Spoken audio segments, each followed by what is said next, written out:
the done thing, but when it's been denied, compensation's been sought, and in the region of like £18,000.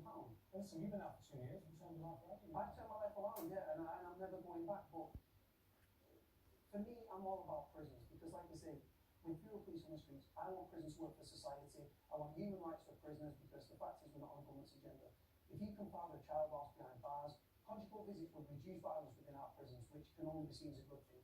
And for all the families out there that are suffering and struggling and stuff like that, I believe that prisoners, and I do genuinely feel very strongly that you're more likely to get behind bars, citing your human rights, than you are living on a council. What about the families of the